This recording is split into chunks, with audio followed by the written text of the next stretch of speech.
In 1988, another ship touted to be unsinkable left port on the 16th of October from Fremantle, WA, Australia's busiest seaport, to Airlie Beach in Queensland, the end destination of the trip.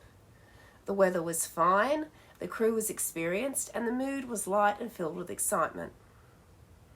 Why then would the unsinkable ship, the Paternilla, and her crew vanish without a trace before ever reaching its destination?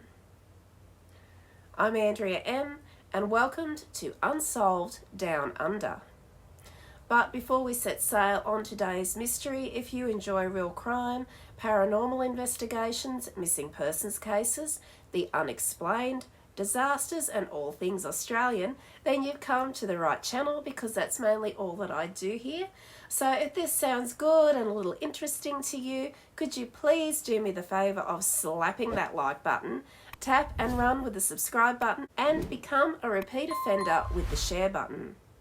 Without subscribers like your good selves, I wouldn't be able to further my career here on YouTube and continue making content for you guys just like this. So make sure you're subscribed and hit the bell button so that you never miss a video. And I just want to apologise to everybody who has been awaiting my videos. I've actually been quite ill for the past probably 10 days, and I just wanted to let you guys know what's going on. I was diagnosed about 10 years ago with a condition called GERD, which is gastroesophageal reflux disease, and I managed to cure it naturally back then, and I hadn't had a flare-up for about 10 years. In the last couple of weeks, we were actually hit here in Australia, and yes, I know, by a tornado a couple of weeks ago. It was the second one to almost land a direct hit on our house, and I actually got injured trying to close my back doors to stop the rain coming in.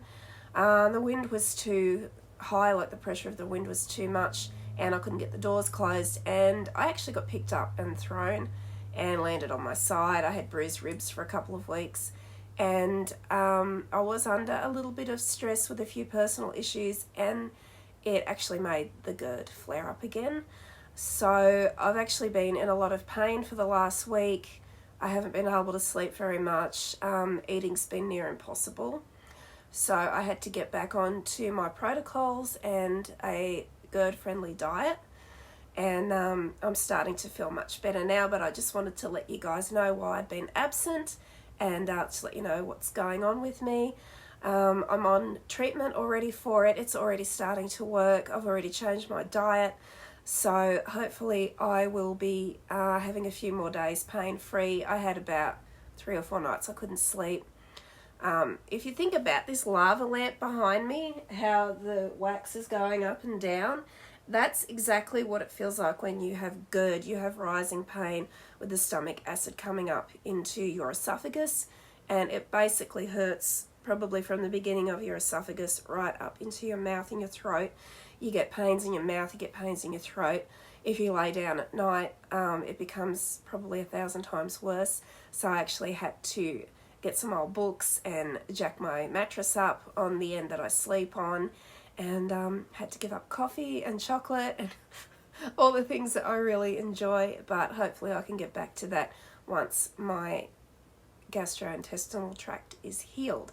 So I am feeling very much better, and I'm back hopefully for good now. Hopefully there won't be any more flare-ups. I've had a couple of days I've been pretty much pain-free, so hopefully it's all balancing out.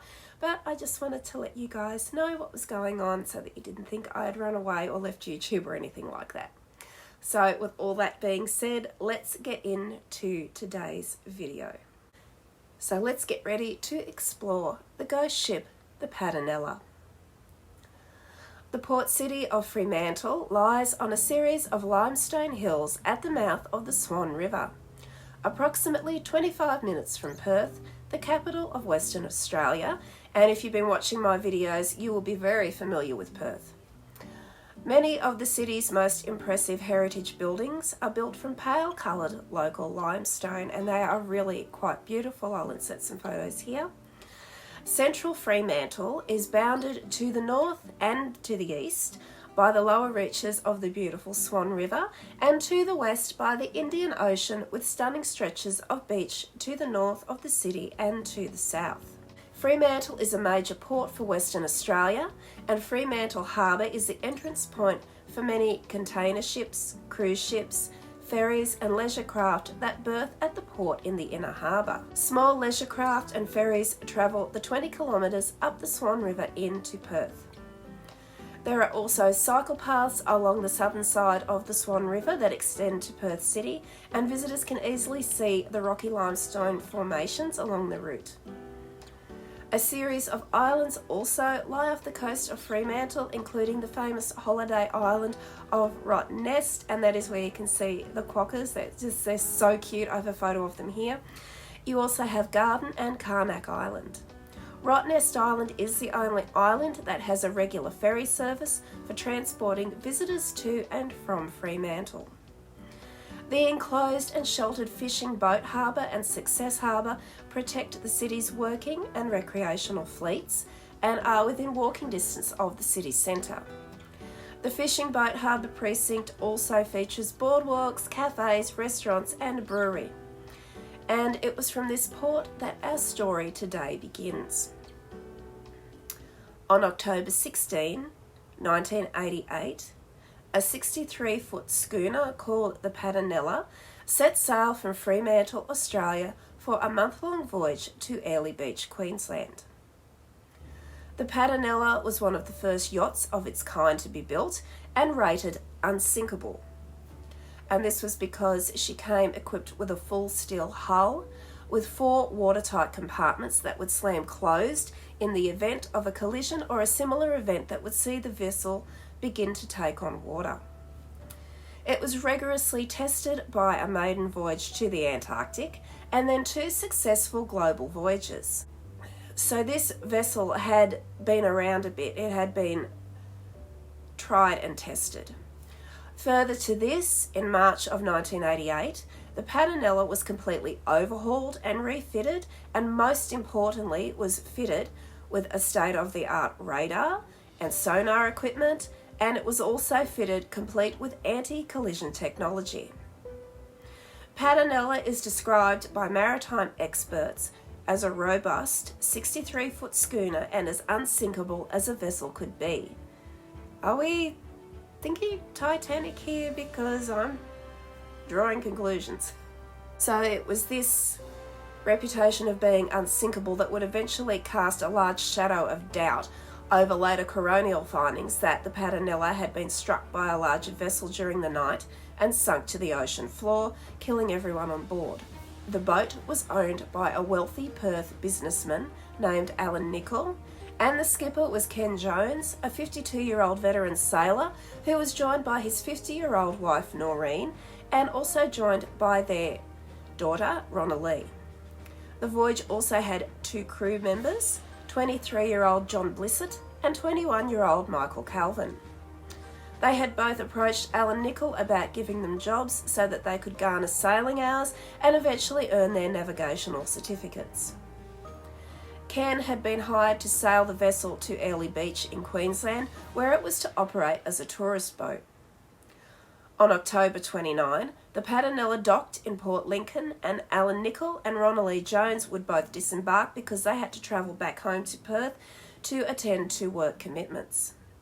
And the group had a plan to pick Alan up again in Sydney 2 weeks later for the final leg of the journey to Airlie Beach. The last confirmed sighting of the Paternilla would be from a lighthouse keeper at Point Perpendicular on November 7. At 12:57 a.m. on November 8, a radio operator at the Overseas Telecommunications Commission received a call from Ken Jones, who said the Paternilla was currently 10 nautical miles east from Botany Bay in Sydney. His exact communication was as follows: "I believe we've run out of fuel. We've hoisted our sails and we're tacking out to the east. Tacking about 080, our intention is to tack out for a couple of hours, then tack back in. We may need some assistance in the morning to get back into Sydney Harbour." That was his first communications that came through the radio. 1 hour later, Ken would call back and would request directions to the town of Maruya, which was actually 300 kilometres south. The operator provided the directions, but Ken soon called back again. And this time there was a lot of static and interference on the line, and the only words that could be deciphered by the operator from Ken were 300 miles south. Is it? South. Before the line would go dead. And this would be the very last communication from the Paternilla. A massive search of the area failed to turn up any trace of the boat, even though there were several unconfirmed sightings of it over the years. So then we have rumours starting to circulate that the Paternilla may have been hijacked, but with no evidence to support this, a coroner's inquest ultimately ruled, as we explored earlier, that the Paternilla had been the victim of an accidental sinking, possibly after colliding with a larger vessel. However, there were a number of strange things surrounding the Paternilla's disappearance. So a few days after Alan Nicol was dropped off, he receives a radio call from Ken Jones, who claimed the boat was docked in Portland and that they needed money for fuel. So Alan would wire the money through, though nobody can be certain if it was actually used to purchase fuel for the boat or not. If the boat left Portland with a full tank, it seems highly unlikely that it would have run out of fuel by the time it reached Botany Bay.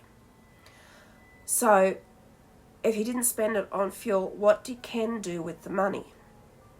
Also in question at this time was the skipper's state of mind during the ill-fated voyage. Ken Jones, it turns out, had major financial worries on his mind, with a failing business after the Black Monday stock market crash in 1987 and a call from his son mid-voyage that his own yacht had just been repossessed. Ken Jones was actually in quite a bind, and it would have been playing on his mind. So, I guess they're wondering, did he steal the money? Did he steal the boat? But since he's never turned up anywhere, we'll probably never know. So then on November 5, Michael Calvin's father receives a surprise radio call from his son. Calvin would get out, "G'day, Dad," before the line would suddenly go dead, and there was no further communication from him. So then we move to more oddities surrounding the disappearance of the Paternilla. So after listening to a recording of his father's final radio communications, Ken Jones's son thought that his dad sounded a little off, and he was actually wondering if Ken may have been speaking under duress and if someone might have been forcing him to radio in a false location.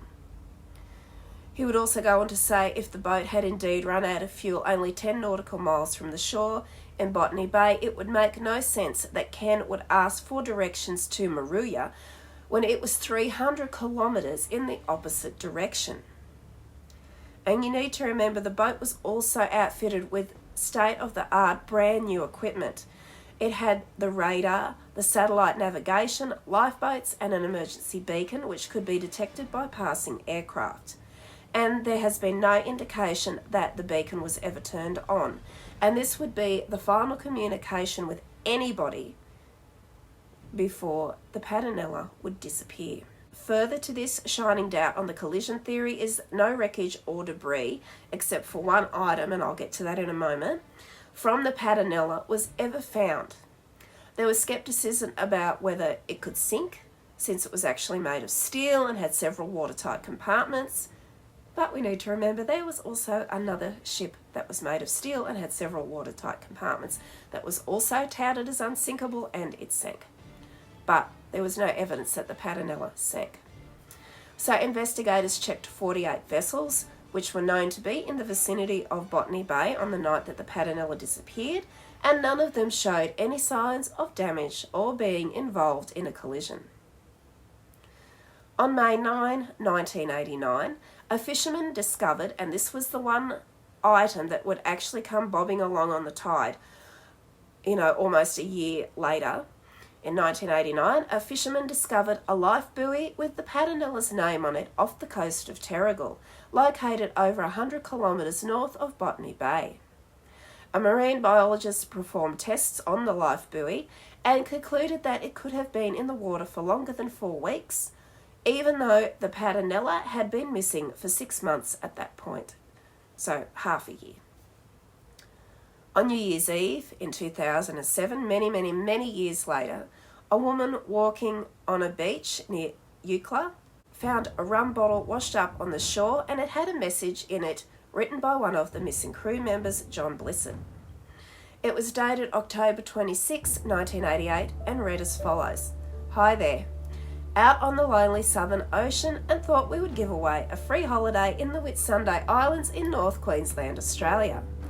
Our ship is travelling from Fremantle, Western Australia to Queensland to work as a charter vessel. It also provided a phone number and stated the finder of this message could call the number to claim their prize. There had always been rumours that Blissett and Michael Calvin might have been involved in the hijacking of the Paternilla, but both of the boys kept in constant contact with their families before the boat vanished, and Blissett's family does not believe that he would have sent such a light-hearted message if he had something majorly sinister planned. However, this would bring us to a startling coincidence. So the crew members, John Blissett and Michael Calvin, had actually set sail previous to the voyage of the Paternilla as part of the crew for the Australian movie Dead Calm, starring Nicole Kidman and Sam Neill. And in another coincidence, and this is what's giving me the goosebumps with this case. So in another coincidence, we actually had a family friend in the 70s and the 80s, who was a friend of my dad's, actually worked in the movie business as the head scenic artist on a number of projects, and he was actually the head scenic artist on the production Dead Calm. And he would come and he would visit us, and he would bring photos, and he would also bring props if he was allowed to keep any from the films. And I remember him showing us photos from behind the scenes of Dead Calm. So for me, this adds another layer of a lot of interest to this case. And the film, coincidentally, if you haven't seen it, is a film about a hijacked yacht called the Dead Calm. So Calvin and Blissett were part of the production crew, and our friend probably actually knew the two boys. And Dead Calm was inspired by the true story of a family whose yacht was hijacked in the 1960s, and the whole family was murdered at sea. So add to this, Calvin and Blissett had been seen smoking a funny cigarette and talking about stealing the golden plover, which was used in the movie Dead Calm. They also spoke about sailing it to South America, but unfortunately their plans never happened because the plover was dry docked for maintenance at the conclusion of filming Dead Calm. So the question had to be asked, did Blissett and Calvin steal the Paternilla and murder the Joneses? But as we said before, the families are arguing an emphatic no to that. There was no possibility that either of the men would do this, and as we explored earlier as well, all the communication with the men and their families came across as light-hearted and happy and excited, and they've all said it's not the way that you would expect a couple of hijackers with sinister intentions to behave. And also, as we explored earlier, there was the constant communication between them and their families right up to the disappearance, and you would think if they were going to hijack a yacht, they'd be acting a little bit more cagey or even giving false locations as to where they might be. And also, to more proof of their innocence was the message found in the bottle. While joking in its first writing, was now a clear indication that both young men fully expected to complete the journey from Fremantle to Airlie Beach, and the joke about giving a free holiday to anyone who found the bottle. And this would also sort of prove that maybe they were expecting just to see what happened to get a phone call, hey, I found your bottle.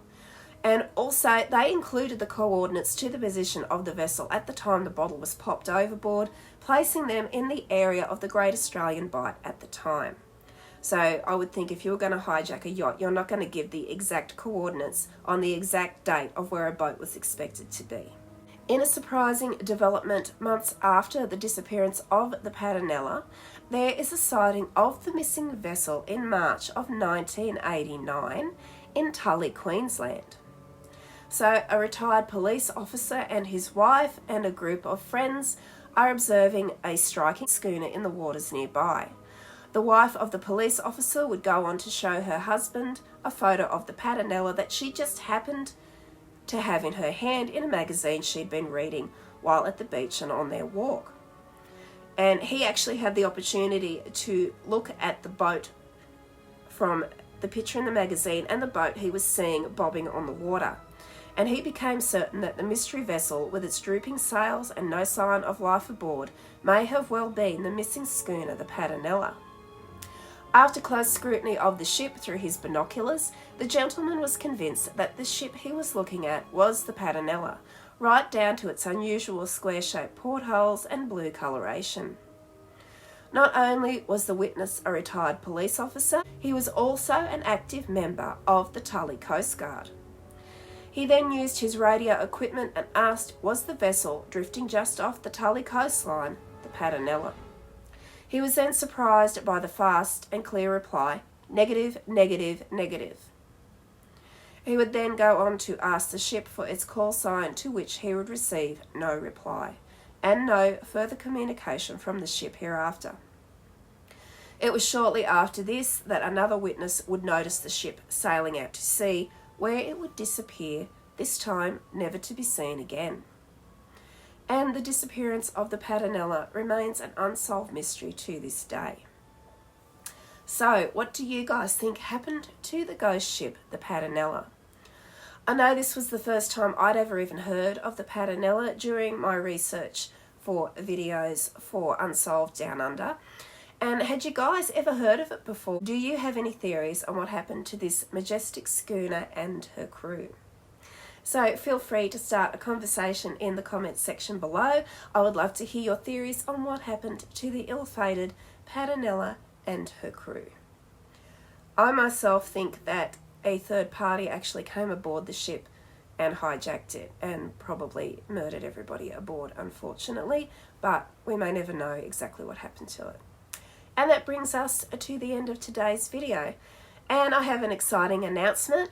My executive producer and best friend, Bianca Maroney, and I have been given the opportunity to help out a very good friend of ours at her shop in the Emporium in South Grafton at Rustic Revival's Upcycled Treasures. And she also stocks our handmade products that we make as art projects that we like to make to de-stress and chill out when we're not hunting ghosts and doing research. And we'll be manning the shop for her every Friday, we started this Friday. So from this Friday that just went onwards, every Friday we're going to be there from 9 a.m. until 2. And we're really excited about it. So if you're a local subscriber, please come in and say hello to us. And come in for a meet and greet. You can chat to me about some of the cases we've covered in our paranormal group. Or you can chat to Bianca about some of the other services that she provides. She provides a lot, so please come in and say hello and talk to her about that. And if you are in the shop and you happen to find a product of ours you might fancy buying, we will be offering discounts from any of our own stock bought from us while we are in store. So come on down the Emporium, Skinner Street, South Grafton, 9 a.m. until 2 every Friday. We'd absolutely love to meet you, and I just think that would be great. Also, I'm super excited. We have our very first paranormal investigation for 2023 next weekend for Clarence Valley Paranormal. So please stay tuned for that. I'm super excited. I think we're going to pick up on a lot of really good ghost evidence while we're at where we're going. And if you want to know where we're going, you're going to have to keep watching, because I'm not saying a dang thing until the video's ready. So you're going to have to keep watching for that. And of course, thank you all so much for watching again. Stay safe, much love, and I'll see you all again soon. And thank you all so much for your continued support and patience while I have been recovering from my little flare-up with the GERD. I really appreciate you all sticking with me, and you guys just rock. You're amazing. Love you all so much, and I will see you all again in my next video. Bye.